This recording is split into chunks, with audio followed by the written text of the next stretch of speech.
احتجاج کے بعد ڈی چوک جو مرکزی گیٹ ہے ریڈ زون جانے والا، وہاں پہ کھودی گئی خندقوں کو اب دوبارہ سے مٹی ڈال کے اس رستے کو کھولا جا رہا ہے۔ مرکزی جتنے بھی کنٹینر لگائے گئے تھے اس گیٹ کو، اس کو بھی یہاں سے جو کنٹینر کو ہٹا دیا گیا ہے۔ سوشل میڈیا پر خبریں پھیلائی گئی تھی کہ ڈی چوک اور باقی راستے ریڈ زون کے اور اسلام آباد کے راستے دوبارہ بند کیے جا رہے ہیں، اس میں ایسی کوئی صداقت نہیں ہے۔ دوسری طرف تحریک انصاف کے احتجاج کے بعد ابھی تک لیڈرشپ منظر سے مکمل غائب ہے۔ تحریک انصاف کی لیڈرشپ میں اختلافات پیدا ہو گئے ہیں اور استعفوں کی باز گشت ہے، جس میں سیکرٹری جنرل نے استعفیٰ دیا سلمان اکرم راجہ نے، اور اس کے بعد حامد رضا کا استعفیٰ سامنے آیا۔ پھر اس کے بعد چیئرمین تحریک انصاف کی تبدیلی کی خبریں بھی سامنے آئیں، جس کے بعد اسد کیسر نے تردید کی کہ ان کو چیئرمین تحریک انصاف نہیں بنایا گیا۔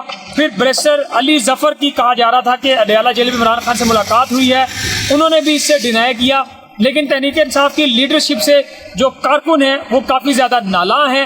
یہاں جو ڈی چوک کی طرف فائنل کال دی گئی تھی، وہاں پہ لیڈرشپ منظر سے غائب ہو گئی تھی۔ کارکن بے یار و مددگار شیلنگ کا سامنا کرتے رہے تھے، جس کے بعد اب تحریک انصاف کی موجودہ لیڈرشپ کو شدید تنقید کی زد میں ہے۔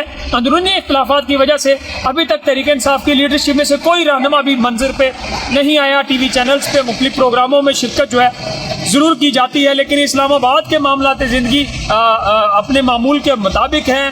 تمام عدالتوں میں، دفاتر میں، اسکولوں میں، کالجز میں معاملات زندگی اپنے روٹین پہ چل رہے ہیں۔ دوسری طرف تحریک انصاف نے جو فائنل کال دی تھی اس کے بعد کے جو حالات پیدا ہوئے ہیں وہ سوشل میڈیا کی ہی خبروں میں زیر بحث ہے، لیکن اسلام آباد میں اس وقت جو صورتحال ہے وہ بالکل روٹین کے مطابق ہے۔